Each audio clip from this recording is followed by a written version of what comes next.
Hello friends, welcome to our own channel daily stock. तो आज हम आपको मैथन अलॉयज़ पे शेयर एनालिसिस बताने वाले हैं और साथ ही में आपको ये भी बताएंगे कि आपको इस शेयर में निवेश करना चाहिए या नहीं करना चाहिए। आगे बढ़ने से पहले अगर आपने हमारे चैनल को सब्सक्राइब नहीं किया हो तो आप हमारे चैनल को सब्सक्राइब ज़रूर कर दीजिएगा, साथ ही में हिट द बेल आइकन। सबसे पहले हम आपको कंपनी के बारे में बताएंगे कि कंपनी क्या काम करती है, उसके कॉम्पिटिटर्स कौन कौन है, शेयर प्राइस चार्ट बताएंगे, शेयर होल्डिंग पैटर्न बताएंगे एंड देन क्वार्टरली रिजल्ट का एनालिसिस करेंगे। लाइक क्वार्टरली वाइज कंपनी कैसा परफॉर्म कर रही है और पहले के ईयर्स में कंपनी ने कैसा किया था। So let's begin. तो Maithon Alloys engaged in the business of, ये मैन्युफैक्चर करती है और एक्सपोर्ट भी करती है। तो ये 3 बल्क फेरो अलॉयज़ बनाते हैं, जैसे कि फेरो मैंगनीज, सिलिको मैंगनीज और फेरो सिलिकॉन। तो ये 3 चीज़ें बहुत ही ज़्यादा बल्क में ये लोग प्रोड्यूस करते हैं, मैन्युफैक्चर करते हैं और एक्सपोर्ट भी करते हैं। ये साथ ही में इंगेज्ड है जनरेट और supply of wind power and has a captive power plant, और इनका पावर प्लांट भी है। मार्केट कैप है 3843 करोड़। तो अभी तो ये एक स्मॉल कैप कंपनी ही है जिसका करंट प्राइस है 1320 रुपीज़। स्टिल इसका जो स्टॉक प्राइस रनिंग से 5 के पी पे आपको ये शेयर अभी मिल रहा है। ओके, और अगर बुक वैल्यू भी देखेंगे तो 618 रुपये इसकी बुक वैल्यू है, मतलब डबल प्राइस पे आपको ये शेयर मिल रहा है। डेट कंपनी के पास ज़्यादा नहीं है। रिटर्न्स अगर आप देखेंगे तो काफ़ी बढ़िया है, जबकि पिछले साल तो कंपनी का जो प्रॉफिट है 2021 में वो थोड़ा डिक्रीज़ हुआ था क्योंकि कंपनी का रेवेन्यू गिरा था इस कोरोना की वजह से। तो फिर भी यहाँ पर रिटर्न्स देखेंगे तो काफ़ी बढ़िया है। कैपिटल को एफिशिएंटली यूज़ करके रिटर्न दिया, 20% का रिटर्न है। आरओई भी देखेंगे तो 16.4% का। यूजुअली 15 to 20% में अगर लोग रिटर्न देते हैं, कंपनी रिटर्न देती है तो काफ़ी अच्छा माना जाता है। तो यहाँ पर प्रॉफिट गिरने के बाद भी कंपनी के रिटर्न्स इतने बढ़िया है। प्लेज परसेंटेज 0 है, प्रमोटर ने एक भी परसेंट के स्टेक को प्लेज पे नहीं रखा है। तो काफ़ी अच्छा फंडामेंटल्स इस कंपनी का लग रहा है।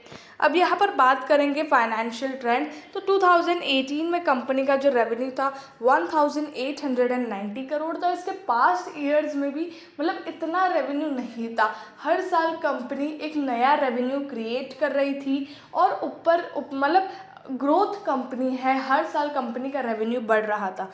2019 में 2000 करोड़ का कंपनी का रेवेन्यू था। 2020 में 1900 करोड़ का रेवेन्यू था, थोड़ा सा डिक्रीज हुआ। प्रॉफिट भी 260 करोड़ से 220 करोड़ पे आ गया। एंड 2021 में अगर रेवेन्यू देखें तो 1640 करोड़ है। तो यहाँ पर भी थोड़ा रेवेन्यू डिक्रीज हुआ है, 1900 करोड़ से आ गया 1640 करोड़ पे। और कंपनी का प्रॉफिट थोड़ा सा यहाँ से बढ़ा है 230 करोड़, बट ओवरऑल फिर भी कम है कंपनी का प्रॉफिट। तो यहाँ पर 2021 में कोरोना की वजह से कंपनी का जो रेवेन्यू है वो डिक्रीज़ हुआ है, मतलब अच्छा खासा डिक्रीज़ हुआ है। क्योंकि अगर आप देखेंगे जून 2020 में 266 करोड़, जबकि पिछले क्वार्टर में जून 2019 में 486 करोड़ था। लेकिन अब की बार देखेंगे जून 2021 566 करोड़, सितंबर में 666 करोड़, दिसंबर में 923 करोड़। तो हर क्वार्टर में कंपनी इतना अच्छा रेवेन्यू कर रही है। क्योंकि जबकि अगर आप देखेंगे तो पिछले 2019 में 2000 करोड़ था, 2021 में 1600 करोड़ था। लेकिन अभी आप देखेंगे तो कंपनी ने एक ही क्वार्टर में 900 करोड़ का रेवेन्यू कर दिया है। और अगर ये आप प्लस भी करते हो तो कंपनी ने 2100 से 2200 करोड़ का रेवेन्यू 3 क्वार्टर में ही कर लिया। अभी तक तो चौथा क्वार्टर का रेवेन्यू आना भी बाकी है। तो आप समझ सकते हो सिर्फ 3 क्वार्टर में कंपनी ने इतना अच्छा परफॉर्म किया। और प्रॉफिट भी अगर आप देखेंगे जो नॉर्मली 11-12-13% जो होता था वो अभी 25%, 33%, 43%। कंपनी ने एक ही क्वार्टर में 300 करोड़ का प्रॉफिट कमाया है, जो कंपनी पूरे साल में नहीं कमा पाती थी। वो एक ही क्वार्टर में 300 करोड़, उसके बाद 164 करोड़ और 112 करोड़। तो यहाँ पर ही कंपनी ने 550 करोड़ का प्रॉफिट या उससे भी ऊपर प्रॉफिट कंपनी ने 3 क्वार्टर का मिला के कर लिया। अगर चौथा क्वार्टर मिलाते तो 600 से 650 करोड़ का कंपनी प्रॉफिट कर रही है। और रेवेन्यू कंपनी कितना कर रही है, 2500 से ऊपर कंपनी यहाँ पर रेवेन्यू करते हुए नजर आएगी। 2627 से 2500 तो बहुत ही मिनिमम बोला है, क्योंकि 2100 करोड़ तो कंपनी ने यहीं पे कर दिया है 3 क्वार्टर में। ठीक है, तो यहाँ पर कंपनी के जो रेवेन्यूज़ है काफ़ी शानदार है, फंडामेंटली भी काफ़ी अच्छी लग रही है। प्रमोटर्स देखेंगे तो 74.99% यहाँ पर प्रमोटर के पास है। ठीक है, जिनमें से उन्होंने एक भी परसेंट को प्लेज पे नहीं रखा है।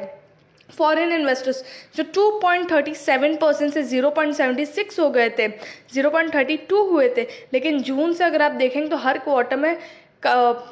क्वार्टर में फॉरेन इन्वेस्टर्स अपना स्टेक बढ़ा रहे हैं और अभी 2.54% है। तो फॉरेन इन्वेस्टर्स भी अपना स्टेक बढ़ा रहे हैं। डोमेस्टिक इन्वेस्टर्स ने भी यहाँ पर जो डिक्रीज़ किया था वो भी फिर से अभी अपना स्टेक बढ़ा रहे हैं और 0.62% का स्टेक डोमेस्टिक इन्वेस्टर्स के पास है। पब्लिक 22.08 से 21.86। तो यहाँ पर रिटेलर्स के पास स्टेक कम होता जा रहा है और बड़े इन्वेस्टर्स अपना स्टेक इस कंपनी में बढ़ाते जा रहे हैं। तो ये भी काफ़ी पॉजिटिव पॉइंट है। और प्रमोटर्स खुद की कंपनी का जो स्टेक है, इतना सारा स्टेक उन्हीं के पास है, तो ये भी काफ़ी अच्छा और पॉजिटिव पॉइंट है कंपनी के लिए। अगर हम देखेंगे मैथन अलॉयज़ को तो लास्ट नंबर पर है, क्योंकि सबसे छोटी कंपनी अगर हम देखेंगे तो यही है। Vedanta, Coal India, NMDC, KIOCL, GMDC, Sandur manganese and Maithon Alloys, सबसे छोटी कंपनी उसमें से देखेंगे तो यही है। जिसमें से अगर आप देखेंगे तो यही सबसे कम पी पे ट्रेड भी हो रहा है, 5.75। NMDC है, उसके बाद यही है 5.75 पे ट्रेड हो रहा है, जिसका आप अगर प्रॉफिट वेरिएबिलिटी देखेंगे परसेंटेज तो 441% से इंक्रीज़ हुआ है। GMDC, सेंदूर मैंगनीज, इनके भी अच्छे खासे प्रॉफिट बढ़े हैं। उसी के बाद अगर आप रेवेन्यू देखेंगे तो इन सबसे ज़्यादा रेवेन्यू अगर आप देखेंगे क्वार्टरली वाइज तो मैथन अलॉयज़ ने किया है, GMDC, सेंदूर और उसके बाद KIOCL, सबको उसने पीछे करके इस क्वार्टर में सबसे ज़्यादा रेवेन्यू किया। तो काफ़ी अच्छी बात और पॉजिटिव लग रहा है।